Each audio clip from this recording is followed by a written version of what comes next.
We have a new guest, Daniel do. Kibblesmith, who has been working on Lockjaw. Yep. Our favorite little beautiful dog. Best boy. I mean, he's big. Little. Big He's little boy. We've seen- The we've big seen- little yeah. boy. He's a good boy. Oh, good he's the boy, best Lockjaw. boy. Actually, Lockjaw Volume 1 is called Lockjaw, Who's a Good Boy, in paperback now. Yes. In comics and bookstores. So if you want to find out who's a good boy, because, it's a big mystery, But huge. pick up Lockjaw Volume 1. So Lockjaw, what is the first step when you're like, okay, I'm writing for the nicest canine ever? You can find Lockjaw stories from back in the day where it's like, he talks, or he was a human or inhuman who got turned into a dog, and that was his inhuman mutation. Yeah. And I just want to nip that in the bud right now. Lockjaw Uh-oh. is clearly a dog. Okay. And you talk about that in your Just series. period. Yeah. He's And just a dog. And if you read our story, it's a Lockjaw origin story. Yeah, you go into And the you path. find out, so you get to see how Lockjaw came to be. But in terms of writing him, it's just like any other character. You have to find out what they want and figure out what the obstacles to getting it is. It's just that in the case of a dog character, he's just blindly plowing ahead through all of the obstacles. And what was it like creating a Lockjaw family? It was, this is going to sound like a joke, but it was a huge honor. Yeah. Because I think these are the first characters that I've gotten to create for the Marvel Universe, is the Lockjaw litter. Most of the characters that are in Lockjaw are existing Marvel characters. He goes on an adventure with his sidekick D-Man. Yep. D-Man. I don't want to spoil it, but he fights a Fantastic Four villain that people will recognize.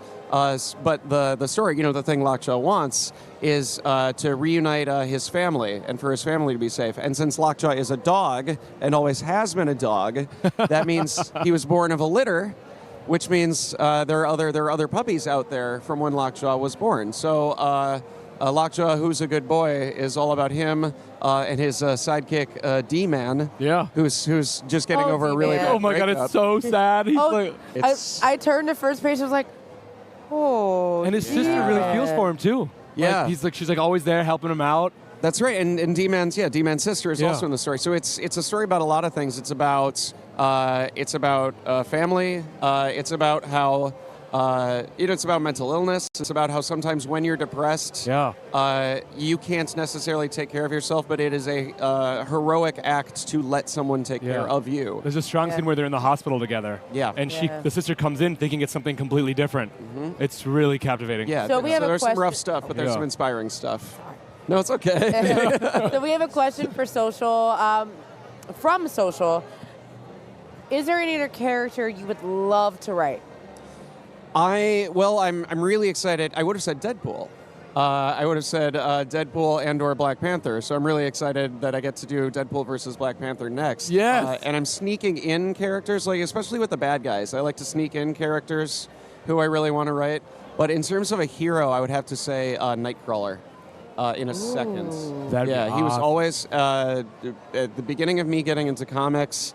Was falling in love with the X-Men from the big X-Men arcade game, the wraparound. Yes. Yes. Yeah. I died so many times in that game. Yeah. I probably over the years I probably put about like $1,800. So many quarters. All my allowance. So I'd have to say Nightcrawler, who because of the video game, I thought Nightcrawler's superpower was to turn into an opalescent fireball and run around the screen. I didn't know that he just teleported and looks nothing like it does. That is not what in the game. But yeah, he's my guy. So with Black Panther and Deadpool, how do you transition your mind to those two characters? Because I feel like both of those are so pivotal in Marvel. Yeah, I mean they're huge, and they're huge right now. So it's a really big honor. And I've had a lot of people tell me that this is going to be their first comic book, and ask me how to go to shops, how to pre-order things. So I've been trying to get the word out to people who maybe see Deadpool and Black Panther in the movies, and they know that they can't fight in the movies, but they can fight here in our book.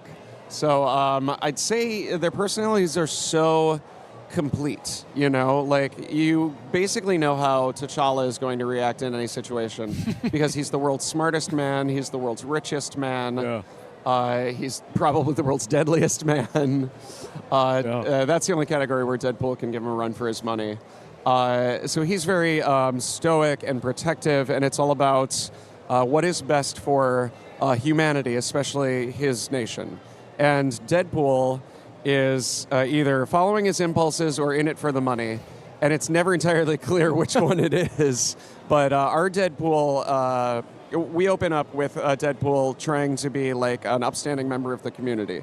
He's trying to Wait, be what? Yeah. He's trying to be like friendly neighborhood Deadpool, and it all goes wrong. It just sounds like it went wrong before friendly came out of his mouth. So we have another question from social. Do you have any advice for aspiring writers? Yes, I definitely do. Because writing comic books is not my only writing job. I write for the Late Show with Stephen Colbert. I write picture books on the side. And I try to write humor pieces for magazines and things like that. So my advice to aspiring writers is to say yes to as many things as possible, because you never know when another opportunity is going to come, and you never know which of the things is going to be a career, or to, in my case, be part of a career. So sometimes if you make like a really good podcast or a really good like YouTube series or something like that, someone will see that and they'll say like, well, would you like to maybe host this local thing? And then someone will see that and it's like, well, we don't need a host, but it seems like you write. Because in this world of like crazy cross-media everything, you never know which of the things that you love doing is going to be the job. Yeah. And I really do advise this, get like a day job. Get like, if you can, like a job with like insurance and benefits and stuff, and work really hard on nights and weekends. Yeah. You don't have to, be a starving artist and live on the floor. If that works for you, that's awesome too. But I tend to tell people to get day jobs if they can, because, especially like if you have like an office job or a retail job, there's lots of time to like write in a notebook. Thank you so much, Daniel, for being here with us. Thank you for having me.